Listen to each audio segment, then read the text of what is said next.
Hey guys, this is my documentary. This is my review on a documentary called Once I Was Champion. It's about 3 o'clock in the morning, so once again, forgive me if I look tired or if I seem a little bit groggy. For some reason, I couldn't sleep, so I decided to do this quick movie review, as it were.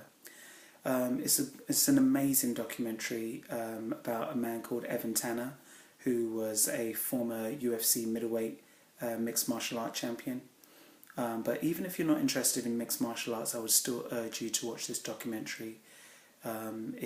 It's very, very moving. It's about a man who obviously had his fight life, and if you're interested in fights, then that will be very interesting to you anyway. But aside from his combat life, he also dealt with alcoholism, and he was also dealing with the big question that many of us ask ourselves, which is, why are we here? What are we here to do? You know, how are we supposed to affect the planet that we live on, or the people that we live around?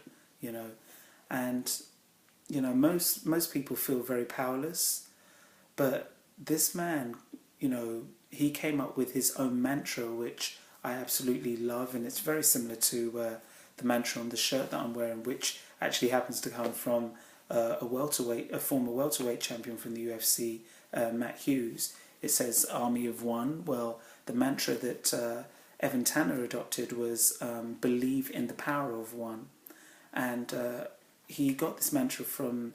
It was based on a group of monkeys that lived on separate islands, and the monkeys had been eaten a certain way for several years. They would just pull up the root of whatever it is they eat, and they would just eat it with the dirt on it. And then slowly, those monkeys one monkey decided to wash off that root, and then several other monkeys copied. And you can understand how all the monkeys on one island may have seen each other and copied one another. But what was really fascinating is that monkeys on other islands, these monkeys don't have cell phones, they don't have the internet, but somehow these monkeys on other islands had picked up on maybe the vibe, on the energy of that one monkey doing what he or she had done, and they all started washing the roots. And so a habit that had been formed maybe for several decades or centuries was broken simply because one monkey decided to wash the root before eating. And that's where he came up with that "believe in the power of one." And his whole battle, you know, from what I could tell watching this documentary, was how can he affect the planet that he lives on rather, in a positive way? What kind of a lasting legacy would he leave behind? You know, Evan Tanner was definitely a lot more than just a mixed martial artist. He was a blogger. He used to write a great deal. Unfortunately, his blogs, I actually went online to do some research.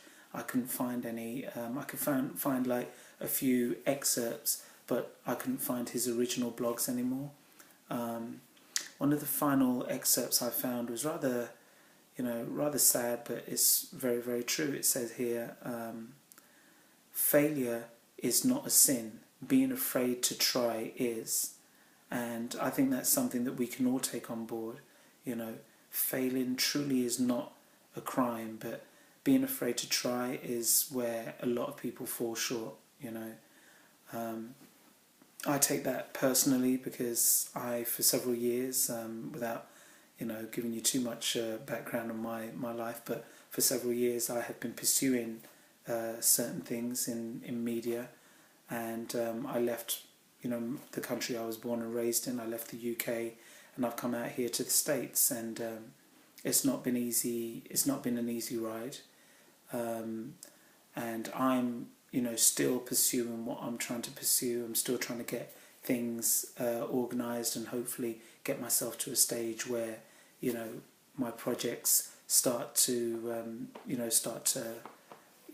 become my main way of living, versus having to work a day job and doing, you know, reviews like this at 3 o'clock in the morning, you know. But you know, Evan Tanner's message, Evan Tanner's documentary, extremely fascinating. Unfortunately, he dealt with alcoholism, the really ugly side of alcoholism. He would sometimes drink before a fight, and he was that good a fighter at a certain stage that he could go into a fight partially drunk and still beat his opponent easily. But then, you know, he started turning up to training drunk.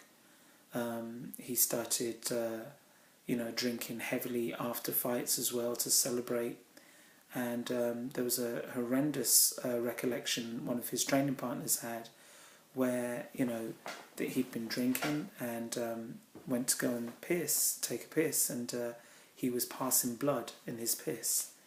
And the training partner, you know, these are tough guys who get beaten up daily for a living, and the training partner broke down and started crying and said that, you know, he tried desperately to pour water into Evan Tanner's drinking bottle to try and water down his drinks, and Evan Tanner would catch on straight away and say, ah ha ha, no way, that's not going to happen, and he would switch it out for a brand new bottle of vodka or whatever the case may be.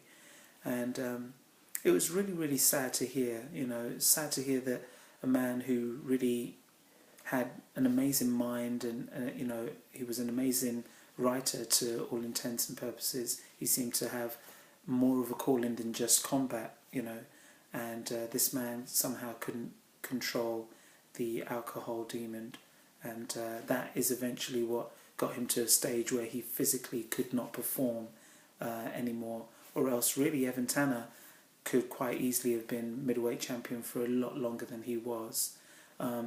Just for those of you who are mixed martial art fans, and to give you an idea of Evan Tanner's place in the mixed martial art scale, Evan Tanner was middleweight champion of the UFC. He lost to Rich Franklin, who was middleweight champion of the UFC for a good while, and then Rich Franklin lost to Anderson Silva. I believe it was back in 2007 or thereabouts, and no, it was 2006 even. Yeah, it was 2006. So since 2006 till current day, 2013, Anderson Silva has been middleweight champion of the world. So that lets you know that I'm not talking about some distant guy here from decades ago. I'm talking about a man that literally was 3 champions ago was champion, you know.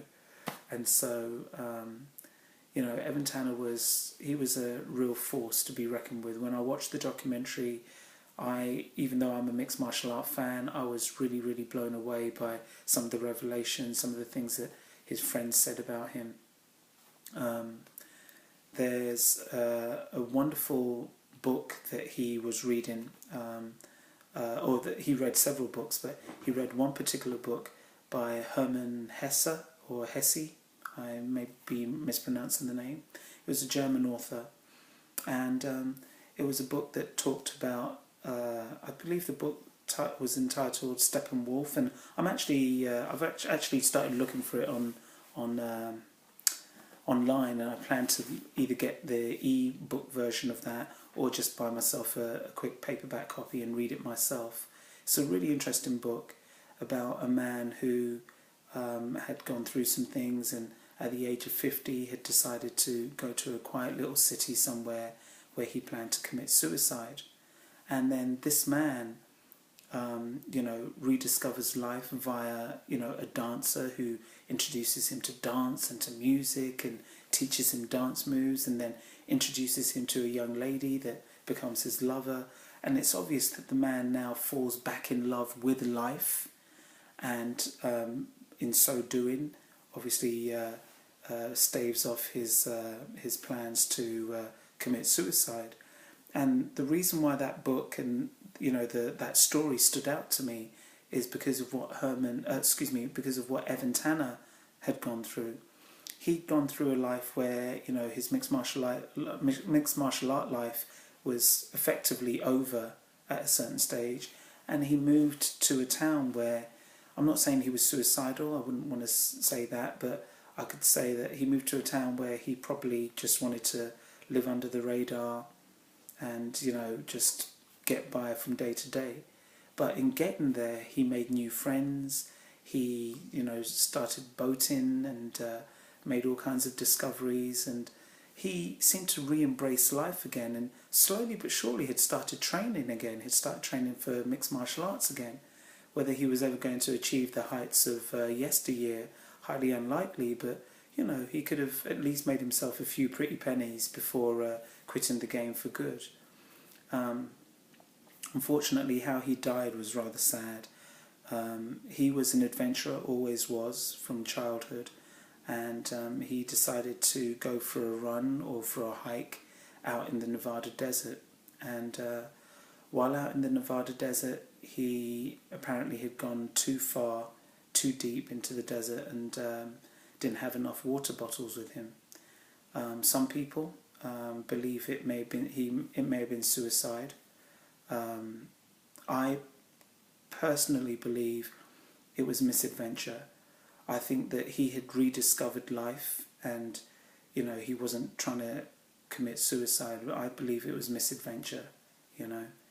And actually the saddest part of the whole documentary to me was one of his really good friends who called him, who just felt something in his spirit, and called Evan Tanner, and Evan Tanner picked up, and he was out in the desert, and this is the last man to ever speak to Evan Tanner.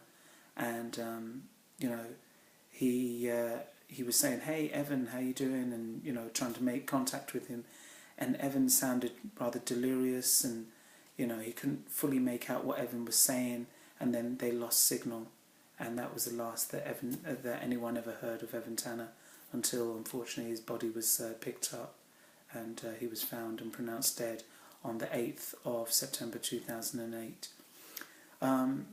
Sad story, but it was a really, really moving story, and a very, very positive story. And I think for people who have a preconceived notion of how mixed martial artists should be, or how anyone who's involved in any kind of combat sport should be, this is a great documentary to invest in, to pick up. It's called Once I Was Champion, and I would really urge anyone to pick it up. It would not be a waste. Excuse me. It would not be a waste of your time. Anyway, thanks for listening. I hope you enjoyed my little review. I'm going to go to bed. I'll see you guys soon. Take care.